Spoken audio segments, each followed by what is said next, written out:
Welcome to my series, Everything You Want to Know About Wigs. I've put them all together in one link, which is linked below. And one by one, they're all like in one little package. Consider me your library, where anything you want to know about wigs, that subject will be there. Today's topic is going to be tools for the trade. All that you need to know. So let's begin.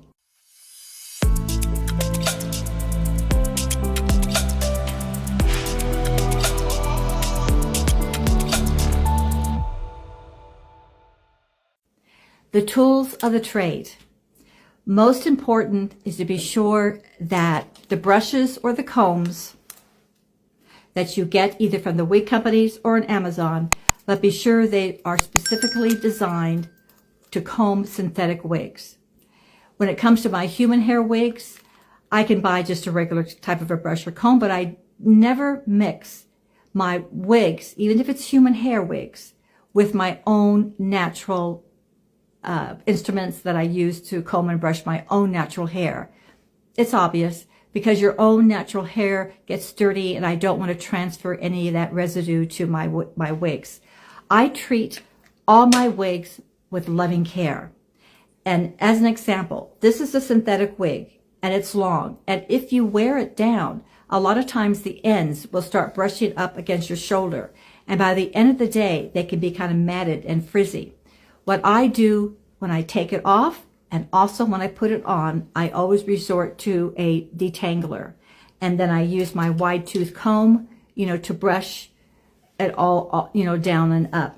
And of course, the way they're supposed to brush your wigs. You don't start from the top and go down. You start from the bottom and you go up. That's why these wide combs, this will preserve the life of your synthetic fibers.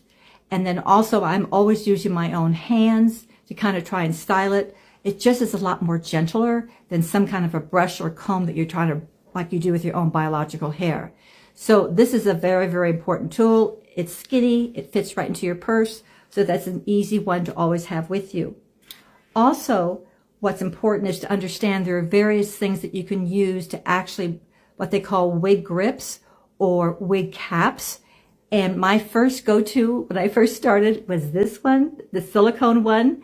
And it has these little ridges on the top. That always goes on top. And then they have a shorter ridge that goes on the bottom.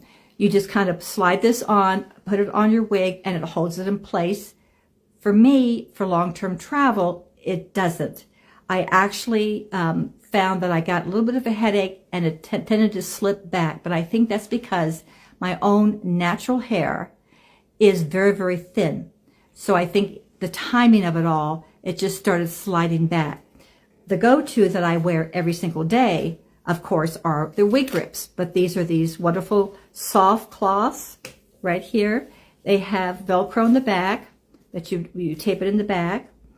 Very, very easy. And they also just be aware that when you feel it, one direction is very, very soft one way. The other direction is a little bit of a resistance.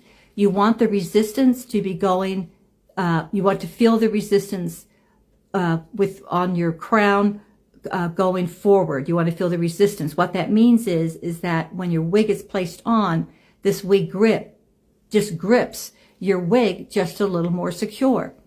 And when I do my international trips, even though I don't really have that much problem with these for long terms, say more than 10 hours, I still resort to the bobby pins where I put one on either side and I always do a double on the nape area. And I have no problem then. I have absolutely no problem with my wig grip, but that's the one that I use. Also, for those of you that may not have any hair, they do have these caps that are so soft, so very, very soft. Like here, all by itself you can use, as well as they have the same concept, but it's with a wig grip with that soft material. Do you see like here? With that same kind of a soft material too. And these perhaps are the most popular because the wigs can be a little itchy. And if you have no buffer there, if you have no hair, it could be a little aggravating. So I highly remember the full cap is the selection that you may want to choose. But also, if you don't have anything in your wig, you received your wig today, don't worry about it. They have these stockings, kind of like a stocking cap that comes with the wigs. Most wig companies, when you do receive your wig, these are complimentary. They just put that in the box for you. So you can just pop that on and then put your wig on, and away you go. Now, one thing to kind of be mindful of with the lace front wigs, and see, this is lace front, that delicate lace, which is right here. It's all a hand-tied fibers, making it look like out of your own scalp. That hair is growing.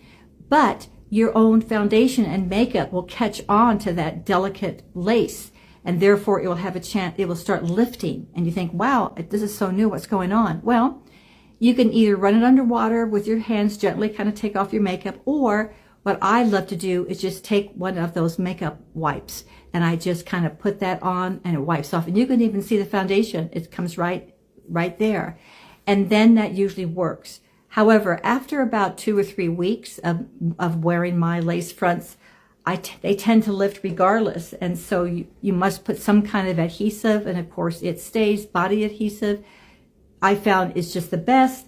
But what's great is I've discovered this, it's called lace stick. So much easier. It's like, put it in your purse, easy for travel. You do a little twist it, and the glue comes out at the end like a little shot, and you pop it right there, right underneath your lace front. Take my finger, hold it down, count to 20 or so, away you go. The lace front is matted down to your crown, and everything is cool. So this is a really good go-to. I'll put the links below. And then if you want to use a hairspray, there are, of course, shampoos and conditioners and hairspray. Make sure you purchase them that are specifically for synthetic fiber. But I still don't like using the hairsprays. I find that that's putting some kind of stuff on my hair. It does hold it down. My go-to, though, is Godiva's Secret Wigs, and I'll put the link below. This is an alcohol water base, very, very low alcohol, but just that little extra alcohol, to me, that spells one thing: clean. A very, very clean spray that you're putting on your synthetic fibers that's going to cause it, cause the little fibers, or even the permatease, which are little hairs that may pop up now and then on top of your crown. It really holds them down and makes you look very, very professional. So that's my go-to for there. And then, of course, when it comes to putting your hair together, I always use, these little plastic rubber bands. You can get them on Amazon. But when you comb your hair back to prepare your head for your wig grip, you want to comb your hair back, put a little rubber band, and like a little ponytail, a double ponytail if you have long hair, and you're all set. And of course, when you put on your wig, the nape is going to go up underneath your ponytail. And then after, when I'm all finished wearing my wig every day, I have these wig stands. And I basically, if I'm going to be using it that week, I just, put it on the wig stand and leave it to be. If I'm going to put it away, if I've selected another wig to be wearing a lot longer period of time, then what I'll do is I'll resecure it in its original box.